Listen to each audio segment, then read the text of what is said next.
इसे मेरा प्रणाम।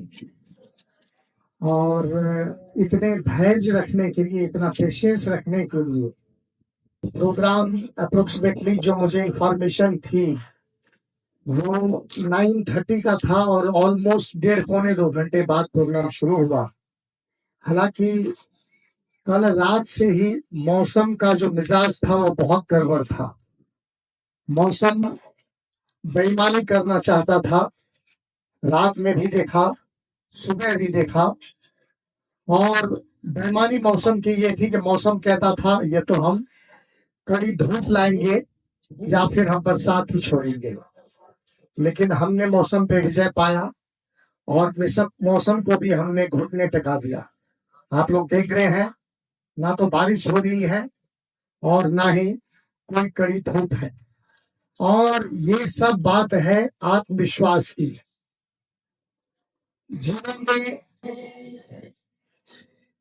मैंने भी बहुत सपने देखे। मेरा जो मैसेज है और जो मैं बोल रहा हूँ, ये खास करके जो हमारे छोटे छोटे नन्हे मुन्ने बच्चे हैं उनको भी कुछ मैं मैसेज देना चाहता हूँ। साथ में पेरेंट्स को भी मैसेज देना चाहता हूँ कि जीवन में अगर आपके कुछ सपने हैं, जीवन में अगर आपके कुछ सपने हैं तो सपना ही एक ऐसी चीज है जो आपसे कोई चुरा नहीं सकता।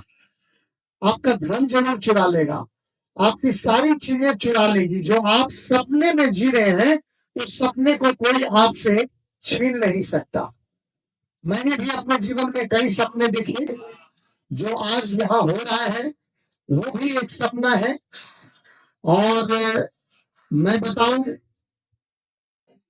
मैं अच्छा खासा दिल्ली में खा पी रहा था, रह रहा था, और कोई सपना ही ऐसा है जो मुझे यहाँ ले आया। और पीछे आप लोग देख रहे हैं कि मेरे पापा की जो है, मेरे गुरु भी थे, मेरे भगवान, उनकी तस्वीरें लगी हुई है। और मैं बहुत ही उनका गुनहगार हूँ। कोशिश रोज होती है मैं सुबह में आधे घंटे अपने फादर के साथ होता हूँ रोज। और उनके साथ कौन से पल बिताता हूँ मैं बताऊं कि 4 साल की उम्र में जब वो मुझे रुपौली लेके चले गए, यहाँ से शिलानाथ रुपौली लेके चले गए, तो वो जो मेरी अपनी याददाश्त है 4 साल की कि मैं क्या क्या नटखट उनके साथ करता था, और तब से लेके जब आखिरी उनका सर जो है विधि विधान से सब करके आया, वो पूरा जो मूवमेंट है वो मैं उनके साथ गुजारता हूँ। मुझे वो भी पल आता है और मैं अपने आप को बहुत बड़ा गुनहगार भी मानता हूँ। एक पल ऐसा भी था कि जब रुपौली में रहते थे, पापा मेरे टीचर थे स्कूल में, और वहां माँ को याद होगा बनी झा थे, इसी गांव में सुखसेना में उनके रिश्ते थे, और उन्हीं के घर से मेरे और मेरे पापा के लिए खाना आता था। और खाना भी मैं बताऊं कि 3 सेपरेटर होता था, तो एक में चावल, एक में दाल, और एक में सिर्फ भिंडी की ग्रेवी वाली, झोल वाली सब्जी जिसको बोलते हैं, वही होता था। और मुझे आज भी याद है 120 रुपए महीने उनको पापा दिया करते थे अपने सैलरी में से। और छोटा सा था, 4-5 साल का था, खेल खेल के आता था। और जब दिन में खाने का टाइम होता था तो बुलाते थे कि आओ खाना खाओ। और वो जो बड़ा सेपरेटर होता था सबसे नीचे वाला, उनके साथ जब चावल खाता था तो जैसे बच्चे हरकतें करते हैं, तो मैं उनसे जब आधा पॉट खत्म होने लगता था तो मैं उनसे कहता था अब आप मत खाना, अब आप मत खाना, क्योंकि मेरा जब टिफिन होगा और मेरी जब छुट्टी होगी स्कूल से बीच में, तो फिर मैं ये खाना खाऊंगा। और वो भूखा रह जाते थे। तो हमेशा ईश्वर से यही प्रार्थना करता हूँ कि वो मुझे माफ करे।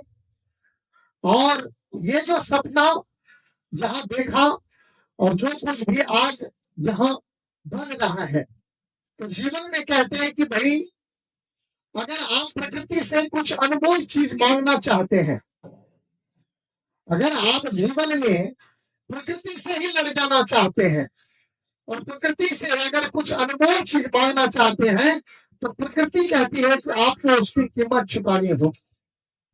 बड़ी अच्छी लाइन है कि त्याग दिया ख्वाहिशों को, त्याग दिया सारे ख्वाहिशों को निष्काम बनने के लिए राम ने अपना सर खो दिया श्री राम बनने के लिए।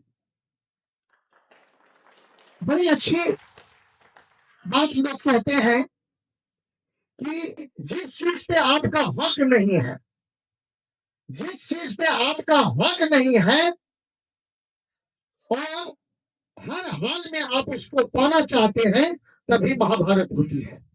आपका उन चीजों पे हक नहीं है और आप हर हाल में पाना चाहते हैं, तो महाभारत होती है। लेकिन वही सब कुछ होते हुए भी अगर आप अपना सब खो देते हैं, तो रामायण की बात होती है।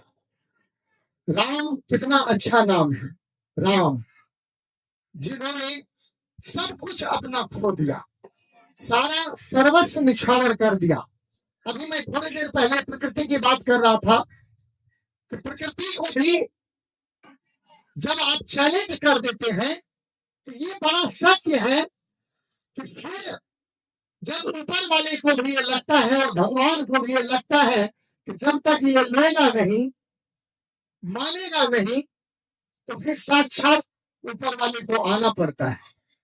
हमने अपने जीवन में कई ऐसे पल देखे, किताबें बहुत पढ़ी और अपने जीवन में भी कई बार बहुत महसूस किया।